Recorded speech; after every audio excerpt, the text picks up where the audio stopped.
Assalamualaikum warahmatullahi wabarakatuh.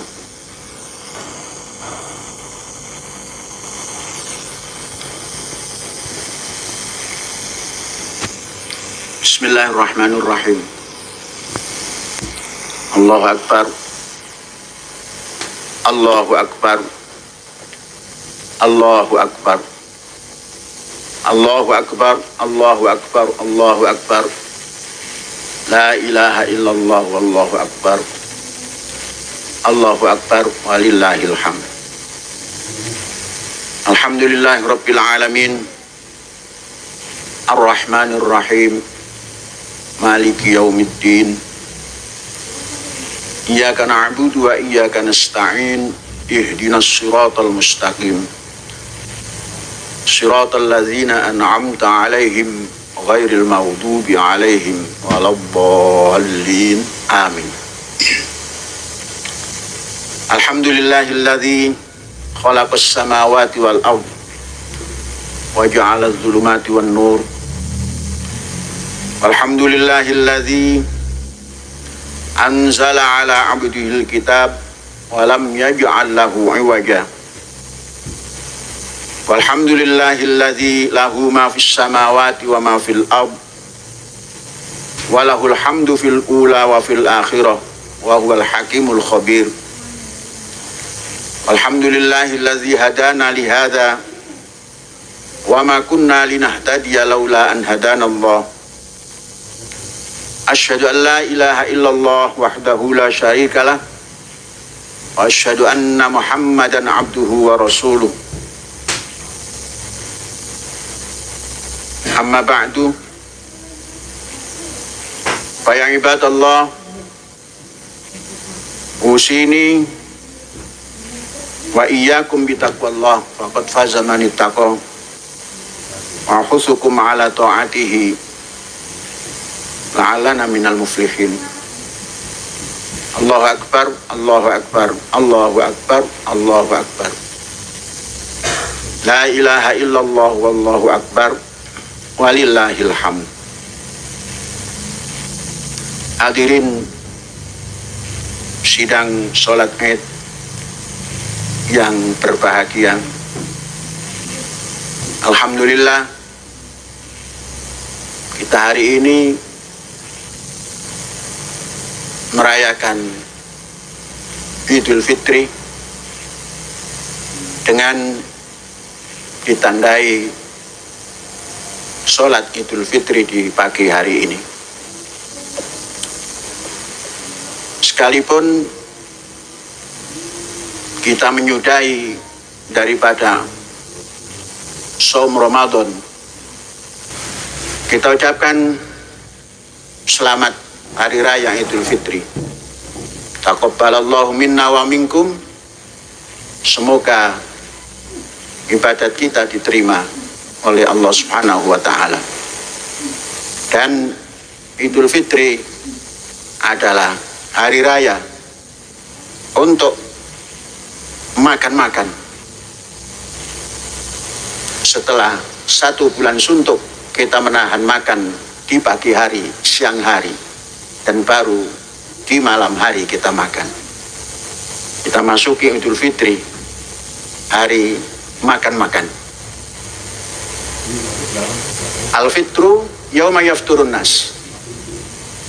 Hari Idul Fitri adalah hari di mana manusia mukmin, manusia muslim menunaikan makan-makan di pagi hari. Ini pedoman di Yaumul Fitri yauma yafturun nas. Kemudian besok pagi kita sudah mulai lagi menyempurnakan daripada 30 hari tambahan 6 hari lagi kita lakukan, mau berturut-turut maupun kita tunda-tunda, yang terpenting dalam bulan Syawal. Namun kita sebagai bangsa besar, mari kita telusuri siapa sebenarnya Israel, siapa sebenarnya Arab, siapa sebenarnya Indonesia. Sehingga dari pemahaman yang dalam, bersumber dari sejarah, dari kitab-kitab yang semuanya disucikan oleh penganutnya, baik itu Taurat, Musa, Injil, Kristiani, maupun Quran, Islami. Saudara-saudara,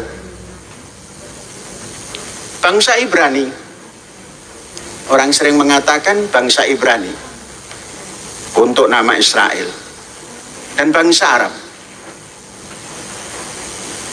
Siapa mereka berdua ini? Bangsa Ibrani, bangsa Arab, termasuk golongan Semit, berasal dari keturunan Sem, putra Nuh alaihissalam. Nuh alaihissalam memiliki 3 putra, Sem yang nanti menurunkan Semit, kemudian Ham, dan Yafet. Saudara-saudara, dari situlah, dari Sem putra Nuh itulah diambil nama atau suku Semit atau bangsa Semit. Dari bangsa Semit ini terlahir bangsa-bangsa. Ada bangsa Assyria yang ada di Babylon, Irak. Ada bangsa Fenisia dan Aram yang tinggal di Suria atau Syria sekarang ini. Bangsa Ibir atau Ibrani yang tinggal di Kanaan atau Palestina. Kemudian bangsa Arab di Jazirah Arab yang sangat luas, sehingga bangsa Arab ini bangsa pengembara. Saudara-saudara, Ibrani merujuk ke suku bangsa Israel yang memakai bahasa Semit dan bahasa Ibrani dan bahasa Arab. Orang Israel lebih mahir bahasa Arabnya dari Muslim Indonesia yang tidak pernah belajar bahasa Arab.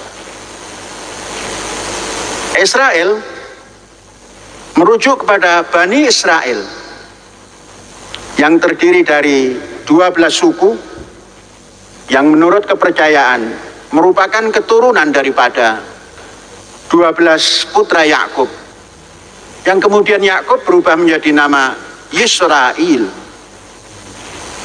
yang kemudian terkenalah setiap disebut Israel, maka itu adalah Yakub bin Yilhak bin Ibrahim bin Terah bin Noah bin Adam yang akan membawa bangsa-bangsa di seluruh dunia ini.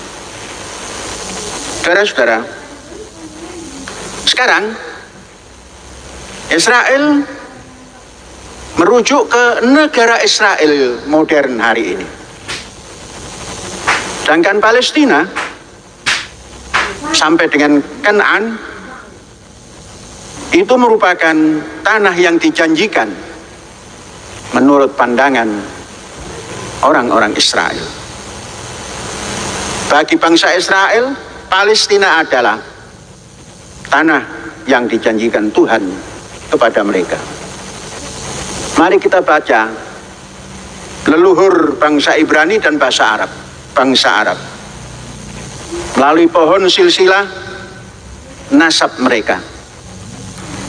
Saudara-saudara, kalau kita berbicara nasab para nabi ini atau para tokoh-tokoh atau para tokoh yang ada dalam sejarah umat manusia ini, kita tidak bisa melupakan kitab perjanjian, baik perjanjian lama maupun perjanjian baru.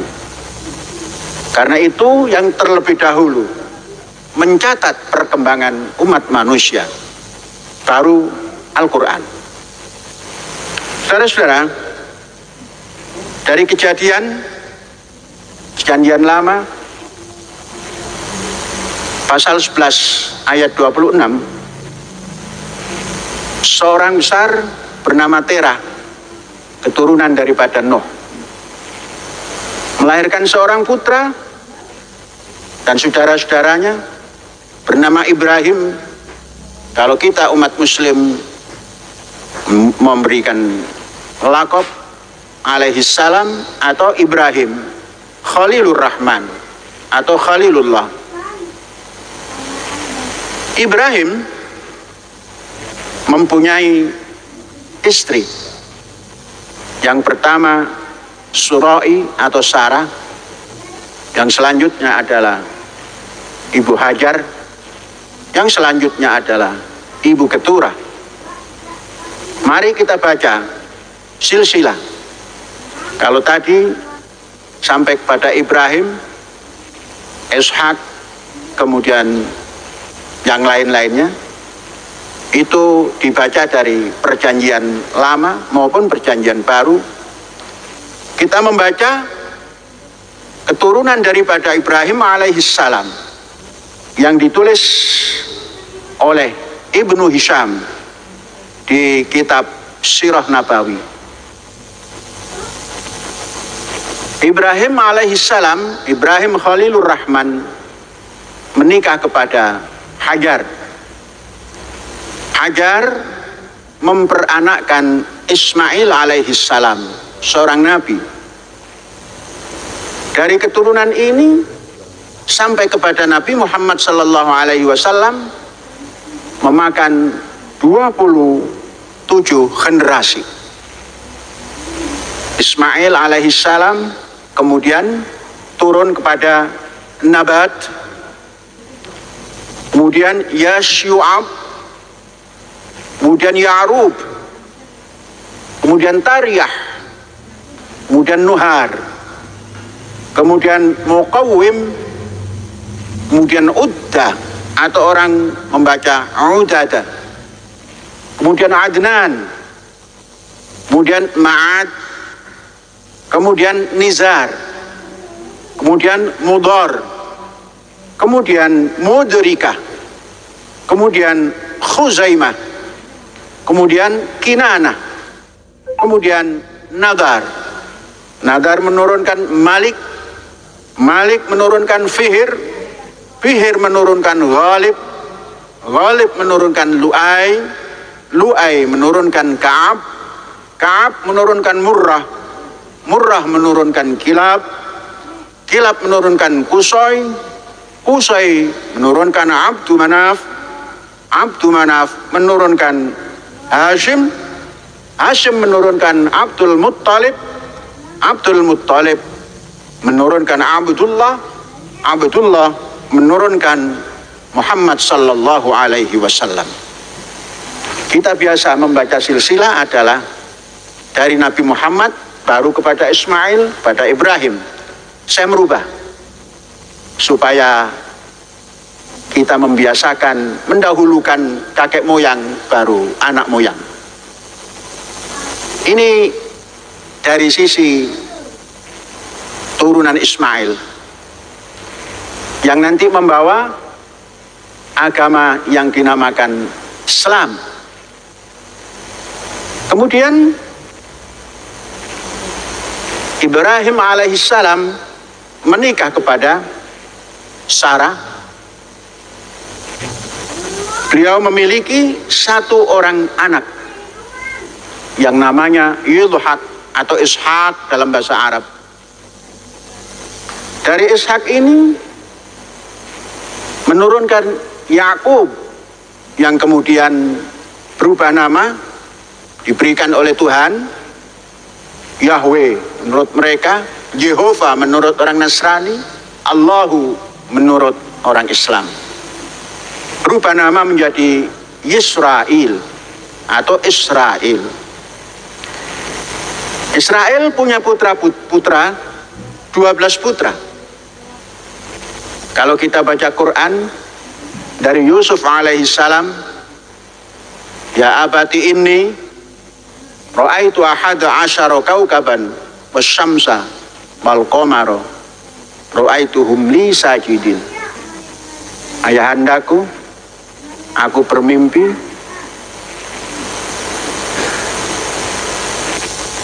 inni arafil manam ahada asyara kaukaban, 11 bintang, kemudian ada Syams dan Qamar, ayah bundanya. Yang ke-12 adalah yang mimpi, yakni Yusuf, putra daripada Ismail, Yakub, 12 orang. Mari kita baca satu-satu siapa putra daripada Yakub, daripada Israel itu, supaya kita tidak tersesat di tengah jalan. Setiap membaca Bani Israel, sepertinya mulut kita ini menyesal karena kita belum mengetahui. Tapi tatkala kita membaca Al-Quran, surat Al-Baqarah itu berkisah tentang Bani Israel lebih daripada sepertiga surat yang terpanjang. Nabi Muhammad bercerita Bani Israel, dan Israel umatnya belakangan ini tidak terlalu memahami siapa itu Israel yang oleh nabinya telah ditetapkan dalam Quran. Dan yang paling fasih membahas kitab-kitab perjanjian lama dan perjanjian baru adalah Nabi Muhammad dengan Qurannya, sekalipun tentunya tidak sesempurna yang telah ditulis, baik itu yang berada di Septuaginta dan lain-lain.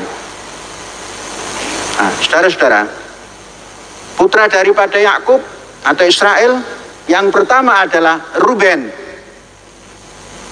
Alhamdulillah, nama Ruben ini menjadi nama yang familiar karena diambil oleh Ustadz Abdul Halim untuk memberikan nama pada cucunya, sehingga cucu Syekh selalu menyebut nama Ruben karena seumur, sehingga Ruben bergema di Masyikhah Az-Zaitun. Kemudian Simeon, anak kedua. Kita pasti tahu kalau kita cinta kepada Atletico Madrid, pelatihnya adalah Simeon. Tapi ini Simeon zaman ribuan tahun yang lalu. Kemudian Lewi. Lewi inilah nanti yang akan menurunkan gembong besar Musa alaihissalam. Kemudian Yehuda. Dari Yehuda inilah yang akan timbul Yudaisme atau Yahudi. Kemudian nama Dan, anak yang kelima. Kemudian Naftali. Kemudian Gad. Kemudian Aser, kemudian Issachar, kemudian Zabulon, kemudian Yusuf, kemudian Bin Yamin. Nama putra yang satu ini dinamakan Bin Yamin, anak kanan, karena membiasakan yang baik itu kanan. Tatkala lahir Bin Yamin ini, bundanya wafat, tapi dia hidup. Maka Israel menamakan putranya ini Bin Yamin, anak kanan. Ibundanya wafat melahirkan, putranya hidup dinamakan Bin Yamin. 12 cucu daripada Ishak, 12 cicit daripada Ibrahim, dari turunan Bunda Sarah. Inilah nanti yang disebut ya Bani Israel. Inilah yang menurunkan turunan-turunan Israel yang kemudian bergerak karena tampil Nabi Ibrahim, kemudian melahirkan Ishak. Itu adalah di Kanaan yang kemudian terkenal Palestina, dan kepada cucu dan cicitnya mengatakan tinggallah di bumi yang dijanjikan oleh Allah kepadamu. Itulah Palestina. Saudara-saudara, kita juga harus membaca siapa putra daripada Ibrahim alaihissalam dari keturunan Bunda Keturah. Orang Indonesia menamakan Bunda Kasturi karena Keturah adalah wangi sewangi kasturi. Dari sini Nabi Ibrahim punya anak. Yang pertama namanya Zimran, yang kedua namanya Yuksan, yang ketiga namanya Medan, yang keempat namanya Median, yang kelima namanya Isbak, yang keenam namanya Su'ah. Saudara-saudara, dengan husnudzon kita mungkin atau bisa jadi atau besar kemungkinan keturunan daripada Nabi Ibrahim dari Bunda Keturah. Prasasti yang jelas adalah nama putra Nabi Ibrahim Median itu ada di Timur Tengah dan Medan ada di Indonesia. Untunglah bangsa Indonesia bisa mempersatukan antara Medan dan Merdeka Barat dan Utara. Medan Merdeka Utara dan Medan yang di sana, Bah, ini Medan, Bah. Nah itu. Saudara-saudara, mengenal silsilah ini, maka kita tumbuh sile asih, sile asa, sile asu. Itu namanya toleransi. Tatkala tidak mengenal, maka seakan-akan Israel itu bajingan yang harus dijauhi. Tidak tahu Israel adalah putra daripada Ishak, putra daripada Ibrahim alaihissalam, yang hari-hari kita membaca doa selawat. Allahumma sholli ala Muhammad wa ala ali Muhammad kama shallaita ala Ibrahim wa ala ali Ibrahim. Hari-hari kita membaca itu, tapi hari-hari tertanam rasa dengki kepada ali Ibrahim yang bernama Israel dan Bani Israelnya. Sehingga mendengar nama Israel sebagai negara, seakan-akan dia negara itu adalah penjajah. Andainya juga iya, bangsa Indonesia, andainya Muslimnya ini memahami dengan detail apa yang diturunkan oleh Ibrahim alaihissalam sampai Medan menyatu menjadi negara Republik Indonesia, itu akan berpikir mengucapkan Israel penjahat. Na'udzubillah. Saudara-saudara, jangan masuk kelompok yang berpikir seperti itu. Kita lanjutkan. Saudara sekalian, sudah kita kenal. Mari kita mengenal lagi. Kalau kita mengenal Nasrani sudah biasa. Tapi mengenal Yahudi, ini rasanya bulu kuduk berdiri. Yahudi. Ada yang jelek-jelek dasar Yahudi. Ada ini itu dasar Yahudi. Tidak mengenal siapa Yahudi itu.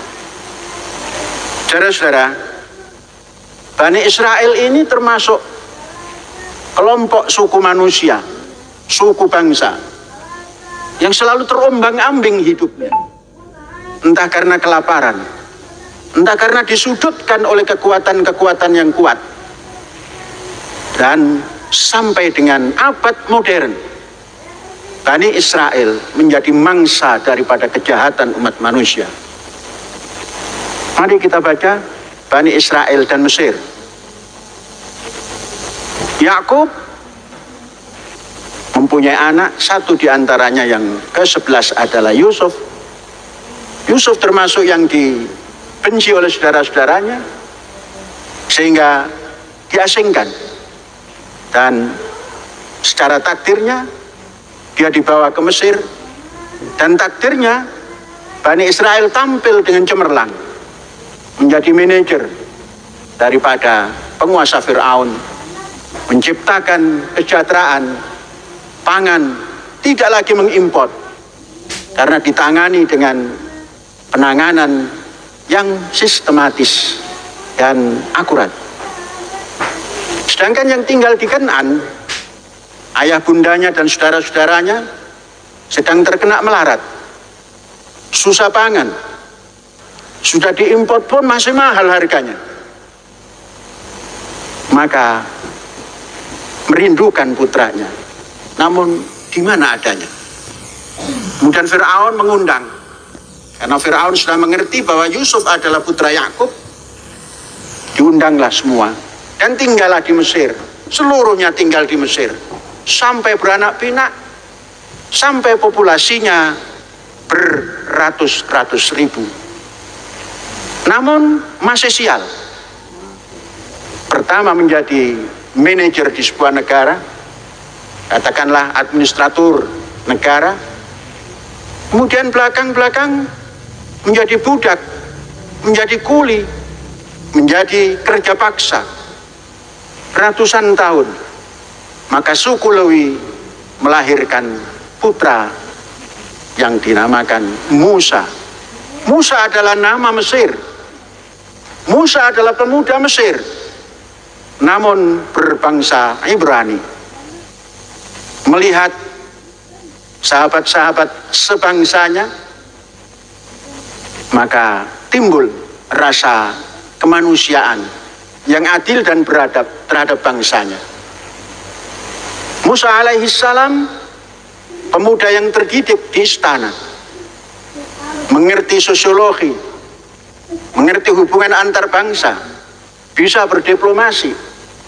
Maka kita melihat, tatkala melihat bangsanya dianiaya oleh orang-orang Mesir, maka tampil dengan keberaniannya, melupakan diplomasi, menjalankan diplomasi tonjok, karena sudah tidak bisa mengendalikan diri. Matilah orang Mesir itu, dan sampailah berita kepada Fir'aun. Saudara-saudara, tatkala itu Musa tahu, daripada saya dipanggil oleh Fir'aun, lebih baik saya mengelana. Maka berkelanalah sampai ke Sinai, sampai ketemu Syuaib, sampai ketemu jodohnya. Saudara-saudara, setelah itu mendapatkan wahyu yang kita namakan Taurat. Tauratu Musa tanziluha. Orang mengatakan Ten Commandment. Orang Ibrani mengatakan Asyarat ad-Dibrut. Yang lain mengatakan Sefer Musa. Dari sinilah Musa, yang orang Mesir ini, yang suku Ibrani ini, mengorganisir kekuatan mereka dan diterangkan siapa Musa sekarang dan siapa Bani Israel yang ada di Mesir. Kita harus kembali. Al-Quran paling fasih menjelaskan Musa tentang siapa dirinya. Termaktub di dalam surat Al-Maidah yang ayat 20, a'udzubillahi minasyaitonirrajim. Wa idz qala Musa liqaumihi ya qaumi dzkuru ni'matallahi 'alaikum idz ja'ala fikum anbiya wa ja'alakum mulukan wa atakum ma lam yu'ti ahadan minal alamin. Wahai saudaraku, ingatlah ketika Musa berkata kepada kaumnya, wahai kaumku, ingatlah akan nikmat Allah padamu ketika Dia mengangkat nabi-nabi dari antaranmu dan menjadikan kamu sebagai orang-orang merdeka dan memberikan kepada kamu apa yang belum pernah diberikan kepada seorang pun di antara umat yang lain. Betapa hebatnya Al-Quran mencatat ini. Mengapa kita tidak merujuk Al-Quran? Wahai orang Muslim yang masih membenci Israel. Kemudian lanjutnya ayat 21, ya qaumi udkhulul ardha al-muqaddasah. Kaumku, masuklah di sana, al-ard al-muqaddasah, bumi atau tanah yang kudus, tanah yang suci, yang dijanjikan oleh Allah untuk kamu. Allati kataballahu lakum. Jadi sejak Nabi Musa sudah mengatakan di sana tempatmu. Inilah yang menjadi pendorong. Maka saudara-saudara, Bani Israel setelah hijrah ke Mesir dan melahirkan Musa. Musa bukan orang Palestina. Musa bukan orang Israel yang hari ini. Musa bukan orang Kan'an. Musa orang Mesir asli. Lahir di Mesir, dibesarkan di Mesir, dan melawan Raja Mesir, dan menang, dan mengeluarkan seluruh warganya pada hari Sabat. Maka hari Sabat selalu diingati oleh orang Yahudi. Yang kebetulan hari ini hari Sabat, kita merayakan Idul Fitri. Apa kata pesan dari Ten Commandment? Dzkur has-sabat, ashirhut sitiha, mi'aret Misraim, mibet abadin. Itu yang selalu dibaca oleh orang Yahudi hari ini. Meratap, dzkur has-sabat. Ingatlah hari Sabtu, ingatlah hari Sabat, yang di situ kamu dikeluarkan oleh Musa dari negeri Mesir, negeri penghambaan sesama manusia. Itu yang dipegang hari ini. Dzkur has-sabat, ashirhut sitiha, mi'aret Misraim, mibet abadin. Maka pesan, masuklah ke Baitul Maqdis. Hanya sayang Musa yang turunan Lewi ini hanya sampai di Sinai, melihat bayang-bayang nun jauh.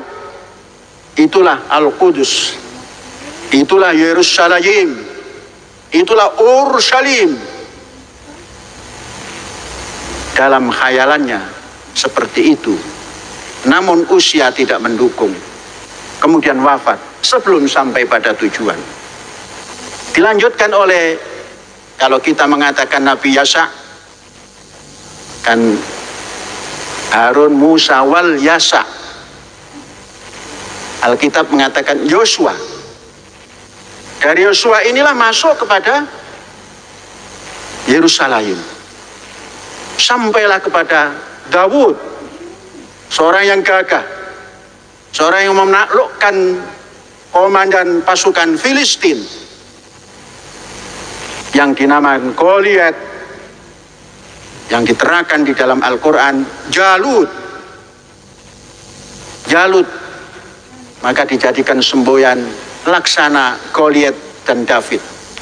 Goliat yang tingginya 3 meter 60 cm, David yang tingginya rata-rata paling tidak seperti bangsa Indonesia, tidak tinggi dan tidak pendek. Hanya dengan ketapel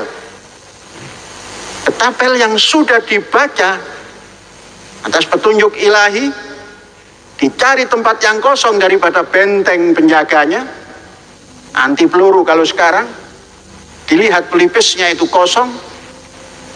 Kalau David tidak terlatih di dalam menjanik atau katapel, tidak mungkin bisa masuk pada pelipisnya sampai meninggal.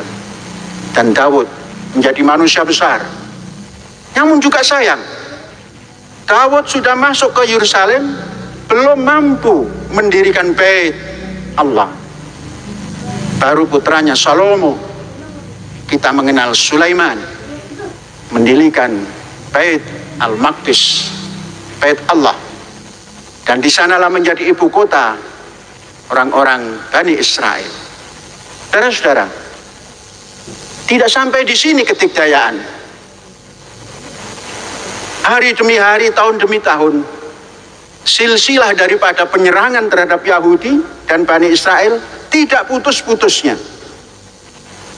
Sampai kepada lahirlah Isa alaihissalam. Isa alaihissalam lahir kurang lebih 6 sebelum Masehi sampai berumur 33 tahun dan wafat dan diangkat. Ya wafat ya diangkat. Dari situ Bani Israel tidak menemukan ketentraman di negerinya. Terus sampai kepada abad-abad modern setelah Masehi.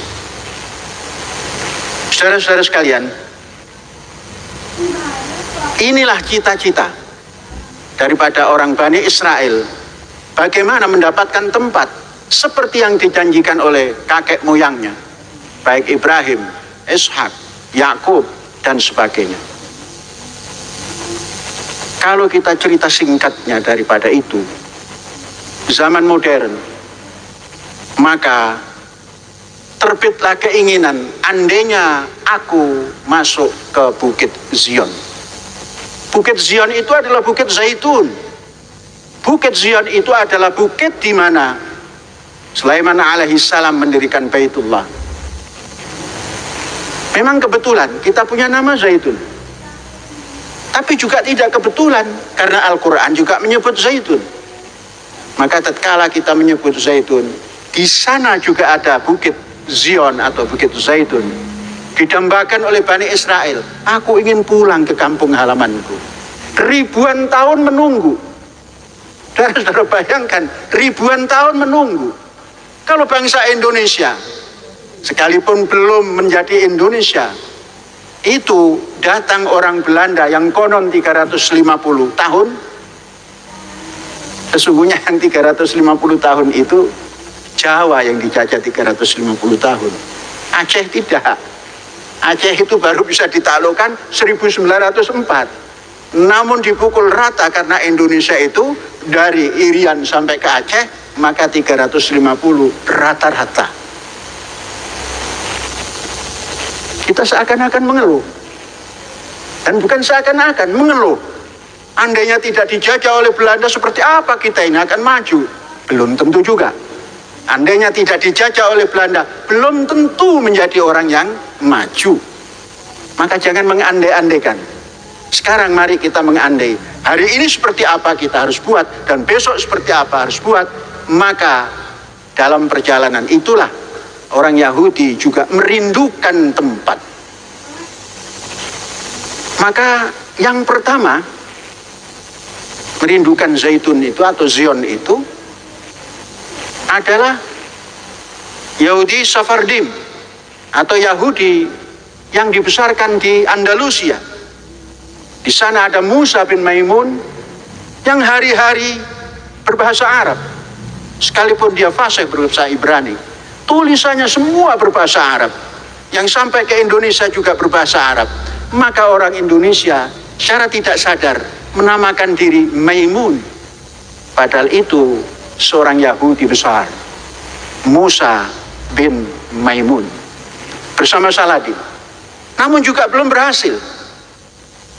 Maka di abad modern, ujung daripada abad 19, dan kita sering kita sampaikan, Theodor Herzl menjadi orang terdepan membuat gerakan Zionisme yang tujuannya kembali kepada negaranya untuk menghimpun bangsa Yahudi yang eksodus kemana-mana dan tersiksa di mana-mana. Ketika itu sudah terjadi penyiksaan Yahudi di kerajaan atau kekaisaran Rusia, Tsar Rusia. Maka berbondong-bondong tampil ke Yerusalem, eksodus dari Rusia ke Yerusalem.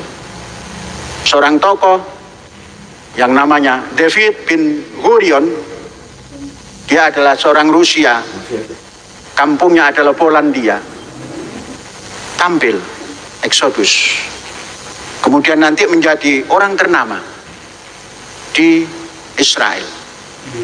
Saudara-saudara, baik Herzl, kemudian ada orang cerdik pandai ahli kimia, Weizmann, yang selalu berhubungan dengan pemerintah Inggris karena memang tinggal di daerah situ, orang kaya, orang pintar, juga menyambung daripada cita-cita Zionisme yang digagas oleh Theodor. Saudara-saudara sekalian, berjalan dan berjalan. Di Palestina itu sendiri selain di bawah Inggris yang belakangan, kemudian di bawah kekuasaan beberapa negara. Mesir menginginkan, Syria menginginkan, Yordania menginginkan, Turki Utsmani apalagi karena berkuasa, dan Inggris sampai dengan tahun 1948 bercokol di sana menjadi administratur. Ketika itulah bangsa Arab yang di Palestina yang disponsori oleh Arab-Arab sekitarnya selalu berhadapan muka dengan muka, senjata dengan senjata, perang dengan perang, tak henti-hentinya.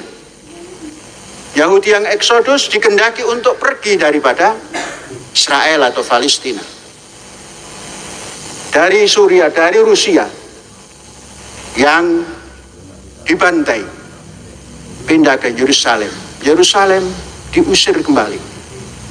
Kemudian dalam abad modern, perang dunia menjadi sasaran Holocaust, pembunuhan besar-besaran. Di saat itulah tokoh-tokoh Yahudi yang menginginkan atau tokoh-tokoh Zionis memanggil mereka, mempersiapkan, ayo pulang ke negeri kita. Jangan lagi menjadi sasaran pembunuhan Jerman, Nazi dan Hitler. Saudara-saudara, di saat itulah tahun 1947 PBB memberikan ketetapan Palestina negara yang dikuasai oleh dua suku, dibagi dua. Satu orang-orang yang menamakan Arab Palestina, satu lagi yang menamakan Israel. Israel mengambil kesempatan itu, harus diterima, sekalipun belum sesuai dengan kehendak kita. Arab lupa dengan kaidah yang selalu dikatakan, ma la yudraku kullu, la yudraku kullu. Semestinya, tatkala yang besar belum bisa dicapai, yang kecil jangan ditinggalkan. Itu digunakan oleh orang-orang Yahudi. Karena yang besar belum dicapai, yang kecil diterima. Menerimalah dia daripada keputusan PBB. Sedangkan Arab, disponsori oleh negara-negara besar Arab, tidak menerima. Dan terus berperang. Lupa bahwa Inggris mandatnya berakhir. Maka tatkala mandat Inggris berakhir pada 14 Mei 1948 jam 7 pagi, semua tentara Inggris bersih daripada Yerusalem.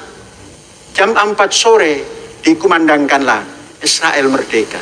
Pada hari ini berdirilah negara Israel dan disambut oleh Amerika, disambut oleh Rusia, dan disambut peperangan oleh negara-negara Israel, negara Mesir, negara Yordan, dan negara Syria. Arab menyerang. Tatkala menyerang itulah, maka orang-orang Yahudi yang terbatas ini mempertahankan diri. Dan terus berkembang serangan. Dan tidak terkalahkan. Memang menunggu panjang perjalanan itu. Indonesia termasuk beruntung, lebih dahulu merdeka daripada Israel. Kita 45, sehingga punya catatan sejarah yang paling istimewa, yaitu Muqaddimah daripada Undang-Undang Dasar 45. Saudara-saudara, ini adalah dokumen. Kalau orang Yahudi, ini adalah Ten Commandments yang masuk ke dalam tabut yang selalu dibawa kemana-mana. Dan kita juga begitu. Ini adalah naskah besar yang berharga bila dicermati. Saudara-saudara sekalian, belakangan ini kita menentang Israel berdasar Undang-Undang Dasar 45. Tapi kalau kita telah dan kita telusuri, jangan dulu melihat sejarah yang lalu, kita telusuri pelan-pelan dengan kecerdasan bangsa modern hari ini. Tidak ada sedikit pun bangsa ini harus memusuhi bangsa lain. Saudara-saudara, semestinya bangsa Indonesia yang tampil ke depan mendamaikan Israel dan Palestina. Karena Indonesia sudah mengakui kemerdekaan Palestina, memiliki apa yang dinamakan Kedutaan Besar Palestina. Kemudian belum memiliki kedutaan besar Israel. Namun sebelum itu terjadi, harus tampil kita ini dengan dasar Undang-Undang Dasar 45 yang sungguh indah. Kita baca awalnya bahwa sesungguhnya kemerdekaan itu ialah hak segala bangsa, dan oleh sebab itu maka penjajahan di atas dunia harus dihapuskan karena tidak sesuai dengan peri kemanusiaan dan peri keadilan. Bagaimana kita bisa menghapuskan hanya dari jauh, hanya berteriak? Israel tidak akan menerima teriakan, sampai teriakan iblis pun tidak didengar oleh Israel. Andainya kita ini menjadi bangsa yang cerdas dan manusiawi, maka bisa memanfaatkan event yang telah lewat itu. Sebelum terbuka diplomasi hubungan atau hubungan diplomasi, kita tidak bisa menghapuskan penjajahan kalau memang Israel itu penjajah. Saudara-saudara, mendamaikan Saudi dan Iran yang berbeda secara diametral, yang satu tidak mengakui akidah yang lain. Tapi mengapa Cina bisa tampil, mau tampil mendamaikan dan damai? Saudara-saudara, kenapa tidak belajar? Orang Islam selalu mengatakan utlubul ilma walau bisin, cari ilmu sekalipun bergandengan dengan orang Cina. Orang Cina menunjukkan kepiawaiannya mendamaikan negara besar Arab dan negara besar Persia didamaikan oleh Cina. Persia dan Arab didamaikan oleh Cina dan damai. Jangan pernah mengatakan tidak akan lama umurnya. Jangan pernah mengatakan telah tercapai perdamaian.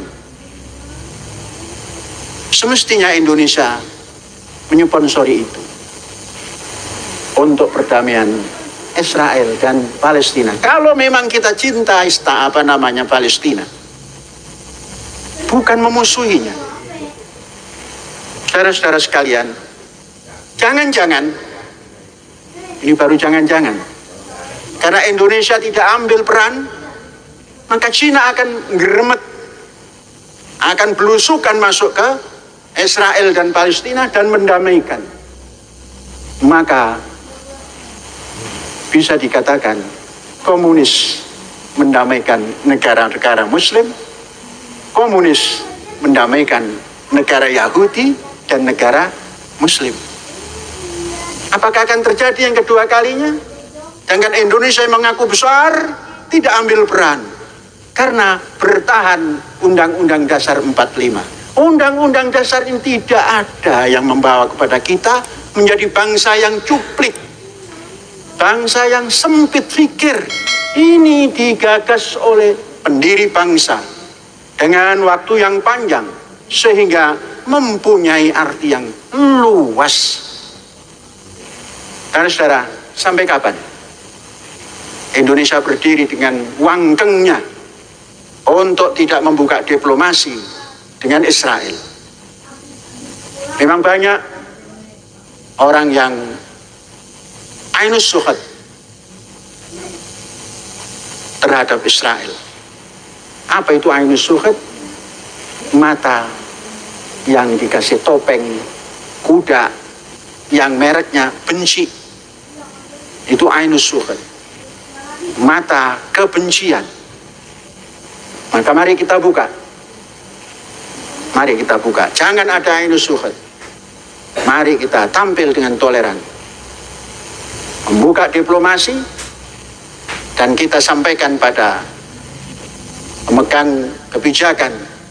Mari kita dengan dasar Undang-Undang Dasar 45 ini, dengan preambulnya ini, membuka hubungan diplomasi dengan Israel.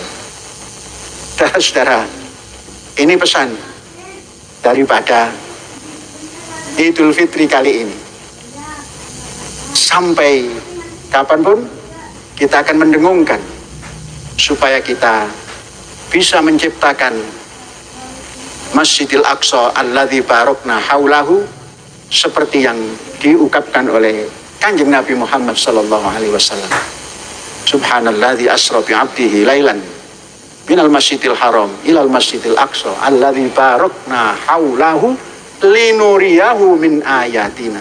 Shadaqallah. Dan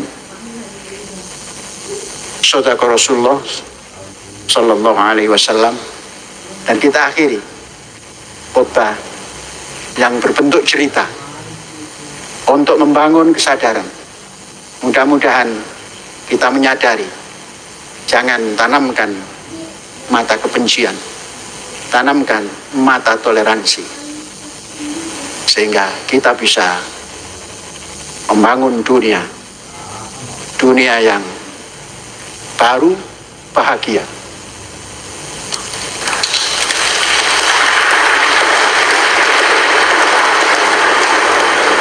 Mari kita sudahi dengan berdoa. Saudara-saudara, doa kita ini doa bahasa Arab. Bahasanya orang Arab. Tadi kita mengupas orang Yahudi. Sekarang kita berdoa dengan bahasa Arab. Kita gabungkan orang Yahudi dan bahasa Arab. Mari kita awali. Allahumma sholli ala Muhammad wa sallim radhiyallahu ta'ala an kulli sahabati Rasulillah ajma'in. Alhamdulillahi rabbil alamin. Allahumma antas salam wa minkas salam wa ilaika ya'udus salam. Wa hayyina rabbana bis salam wa adkhilna jannata darus salam. Tabarakta rabbana fa ta'ala ya dzal jalal wal kamal wal ikram. Allahumma nas'alukal huda wat tuqa wal afaf wal ghina. Allahumma ighfir lana warhamna wahdina wa'fu anna warzuqna rizqan halalan thayyiban. Allahumma inna nas'alukal jannah wa ma qaruba ilaiha min qaulin wa amalin wa na'udzubika minan nar ma qaruba ilaiha min qaulin wa amalin wa nas'aluka minal khairi kullihi ajilihi wa ajilihi wa ma alimna minhu wa ma lam na'lam wa na'udzubika min juhdil bala wa dar'is syaqa wa su'il qada wa syamatatil a'da. Allahumma ighfir lana wa ighfir lil mu'minin wal mu'minat wal muslimin wal muslimat al ahya'i minhum wal amwat innaka sami'un qaribun mujibud da'wat. Rabbana taqabbal minna innaka antas sami'ul alim wa tub 'alaina innaka antat tawwabur rahim. Rabbana atina fid dunya hasanah wa fil akhirati hasanah wa qina adzabannar. Subhana rabbika rabbil izzati amma yasifun wa salamun alal mursalin walhamdulillahi rabbil alamin. Hadza wallahu yar'ana wa yahfazuna walhamdulillahi rabbil alamin. Merdeka.